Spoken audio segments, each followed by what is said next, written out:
you're never going to feel ready to do hard things. It's rare that you'll wake up in the morning feeling prepared to go after your dreams. Hard things are meant to be scary. They're meant to make you feel uncomfortable because they require you to go to a place that's unknown. Life is hard. Easy, it's not an option. But it's worth fighting. It's worth believing.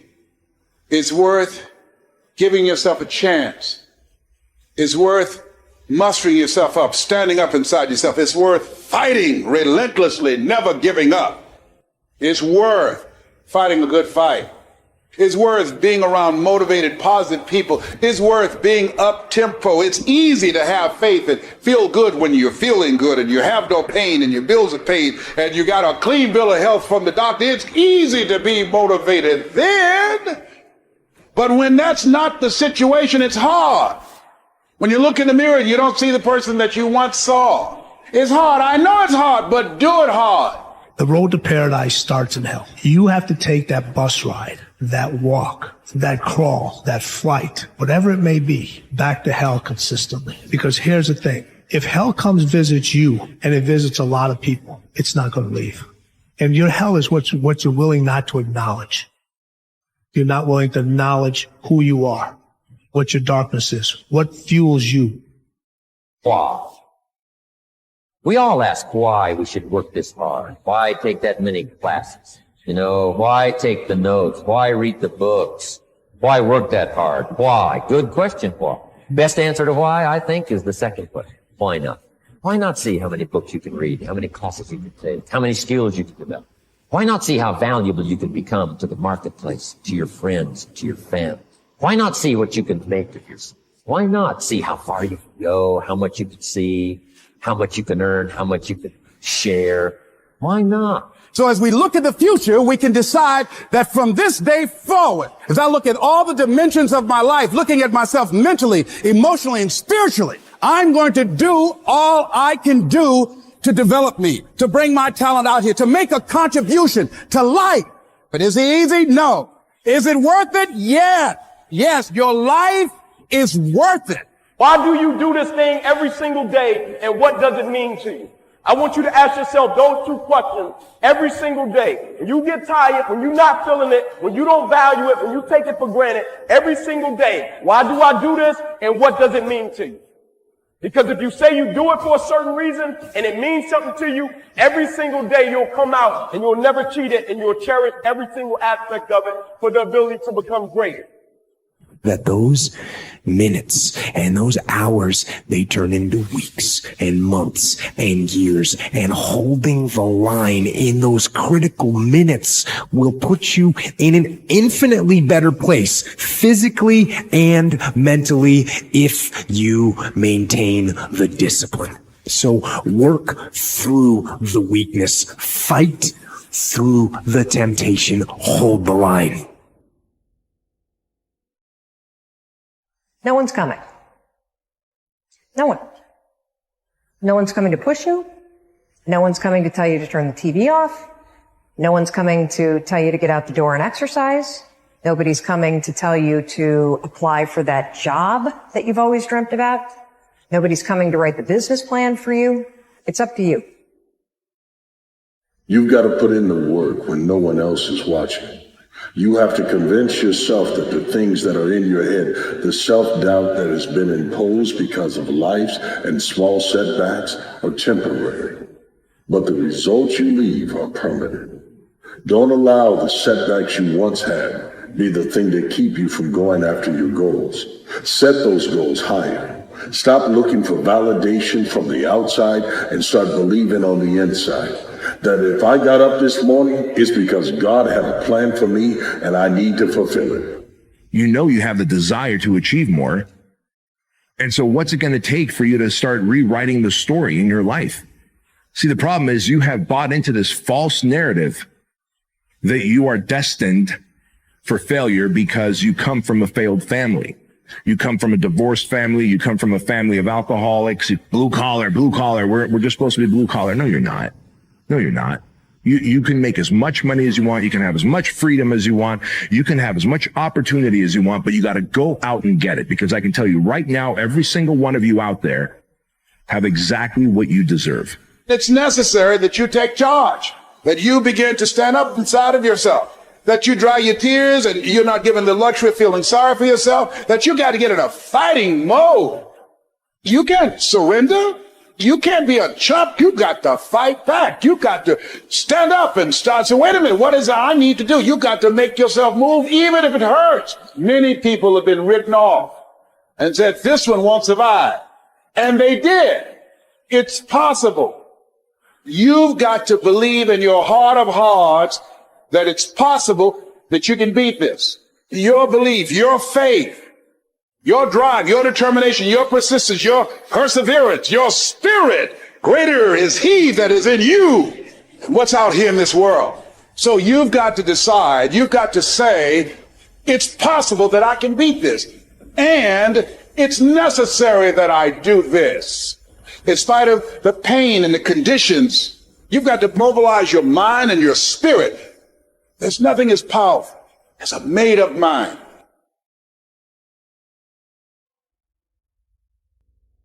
Wanting to become a better version of ourselves is something everyone desires. When we don't make a plan to improve ourselves, we stay stuck or let our limited beliefs control us. But just wanting to change isn't enough. We need clear goals and then take action to make a plan for personal growth that works. You get results by doing, not just talking. Thinking about problems won't solve them. Make a plan for personal growth with things you can actually do. Work hard to overcome any obstacles that stop you from reaching your goals. If you work hard and keep at it, you'll become the best you can be. What's a plan for personal growth? A plan for personal growth is like a customized plan for your life. Start by figuring out what makes you happiest in life. Then work backwards. Think about the habits you need, the things you need to learn, and the steps to get there. Personal growth isn't only for people who feel stuck or have big problems. Everyone benefits from having a plan to grow. Learning how to keep growing helps you be more confident, reach your goals, and feel satisfied. If you're not making progress, you're going backward. So it's time to start growing. Finding your personal challenges. First, decide what's important in your life to set goals for personal development.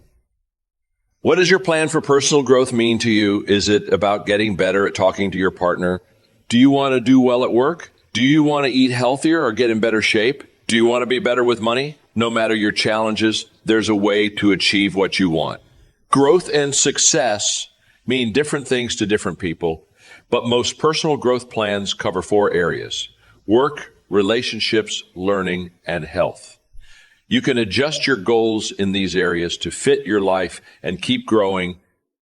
Work goals are about your job. They can be things you want to do sooner or later.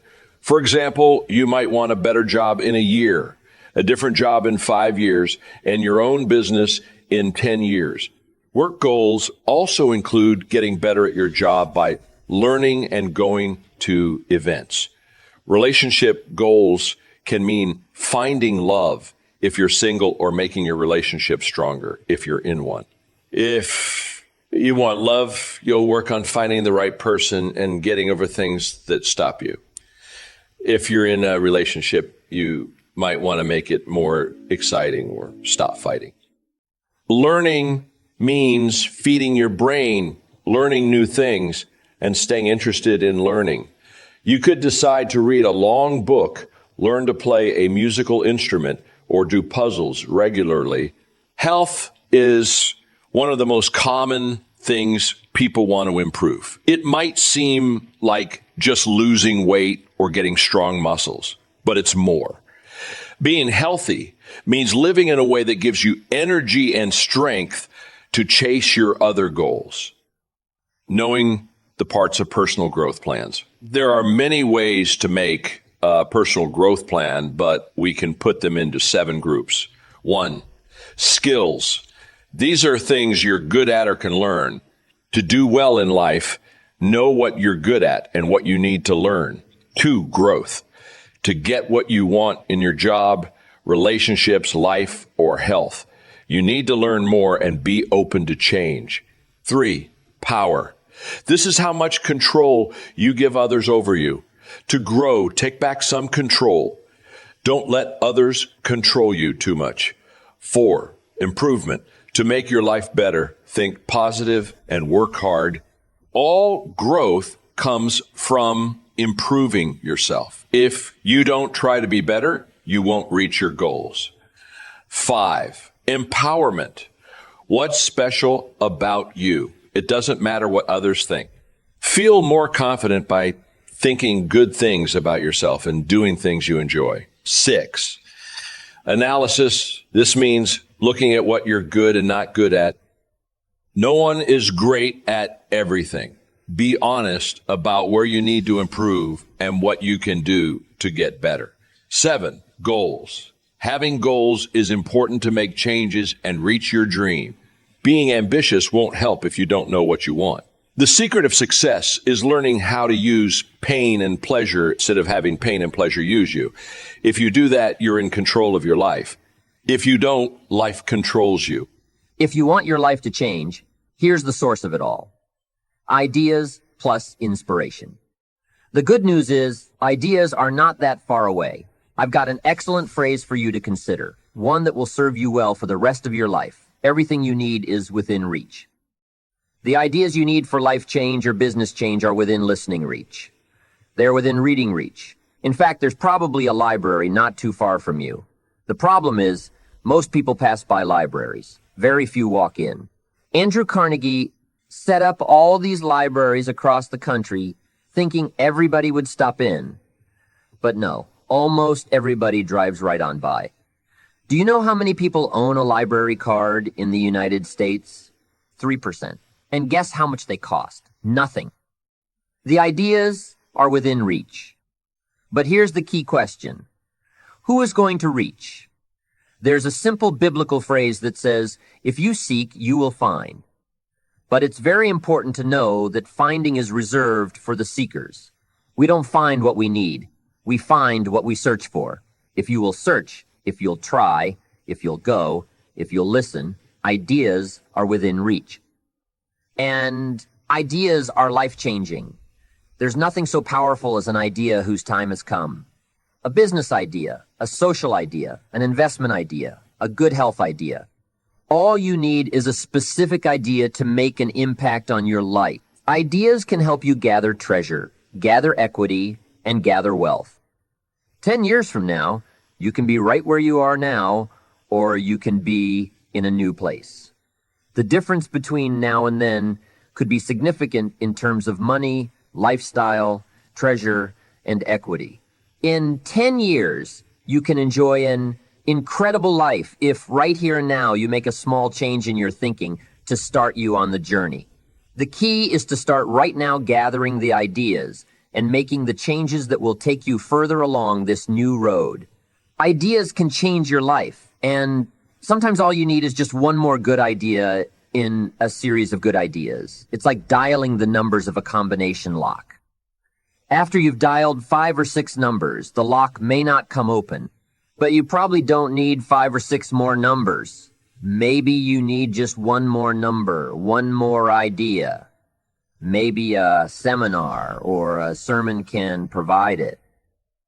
The lyrics from a song could do it.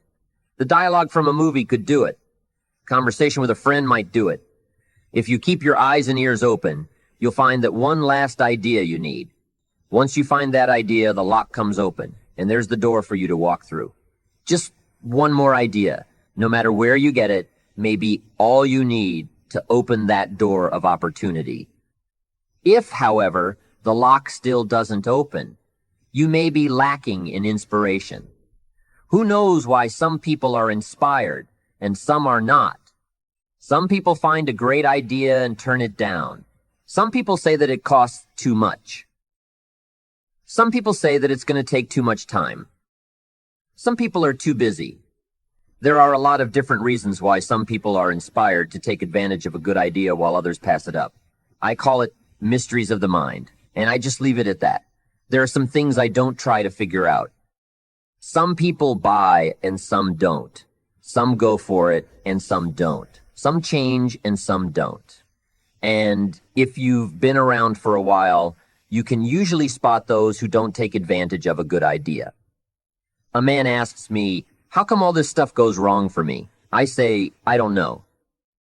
The most I've been able to figure out is that those kinds of things always happen to people like you. I'll bet he's one of the ones who don't take advantage of good ideas. If he continues on that path, he'll probably never find the right combination. That honor will always fall on the ones who do. Like you.